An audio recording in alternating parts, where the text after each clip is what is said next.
আজকে আমি আপনাদের কথা দিয়ে গেলাম যে আপনারা এই মিটিং শেষ হওয়ার পরে আপনাদের অভিযান থাকবে ওই ব্যক্তিকে ধরা, এবং বাদ বাকি আমি কিভাবে মামলা সেট করব, কিভাবে আপনাদেরকে সাক্ষী নিব, সব আপনাদেরকে জানিয়ে যাবো। যেহেতু এখন এই আসামে সর্বোচ্চ আদালত কর্তৃক সর্বোচ্চ সাজা নিশ্চিত হয়, এই কথাটা আপনাকে দিয়ে যাচ্ছি। আর যে কথাটা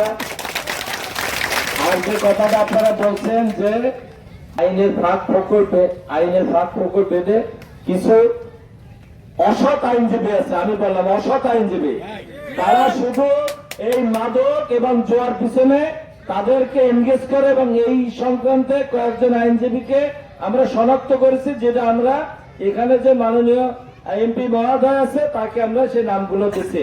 কারণ একজন আছে পঙ্কজ, আমি নাম বললাম, তাকে গ্রেপ্তার করেছে 18 জন আইনজীবী, তার রাখা প্রতিদিন তাদের টাকা, মামলা থাকলেও টাকা দেয়, না থাকলেও টাকা দেয়, এবং তাদের যে তদবির আমাদের শুরু হয়, অর্থাৎ তাদেরকে নিচের থেকে এই আদালত না দিলে জজ কোর্ট যাবে, জজ কোর্ট না দিলে তাদের একজন অ্যাক্সিডেন্ট আইনজীবী আছে, তারা হাইকোর্ট থেকে জামিন নিয়ে আসে। যেহেতু জামিনের এখতিয়ার পুলিশের না আদালতের, আমরা কেউ আদালতের বিরুদ্ধে কথা বলতে পারি না। তবে হ্যাঁ, আমরা এইটুকু বলতে পারি যে আপনারা আমাদের সহযোগিতা করবেন, আমরা সব মালামাল উদ্ধার করব। অবশ্যই আপনারা যে স্বাক্ষরটা আমরা দেন উদ্ধারকারী, তখন যে কিন্তু আদালতে যে আপনারা সাক্ষী দিবেন তো, কি আপনারা এগিয়ে তো? আমি কথা দিচ্ছি যে আপনারা যদি 1 পায়ে গোন, আমি কয় পায়ে গোবো? 10 পা। কয় পা? আমরা যদি আপনারা যে 1 পায়ে গোন, আমি যে 10 পায়ে গোই, তাহলে এটা কি এলাকার জন্য শান্তি হবে না?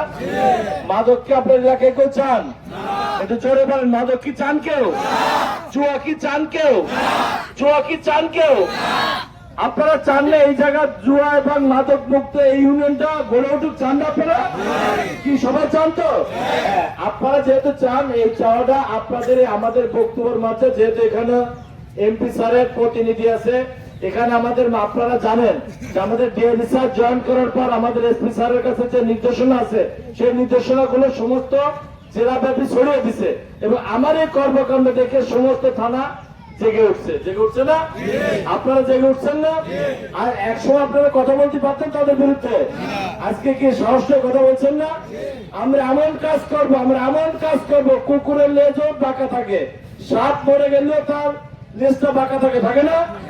আমরা এই বাঁকাটা, আমরা মাদক যারা ব্যবসা করে, যারা এই করে, তাদেরকে আমরা ব্যবস্থা করে একদম তারের মতো সোজা করে দেবো। আমার সাথে একমত আছেন? আপনাদের সাথে আমরা আছি, এবং এই মাদক এবং জুয়া মুক্ত যেভাবে আমরা করতে চাই, সেই সর্বোচ্চ আমরা ব্যবস্থা করব। শুধু আপনারা আমাদের সহযোগিতা করবেন। আপনাদের পিছনে বাংলাদেশ পুলিশের সমস্ত সদস্য আছে।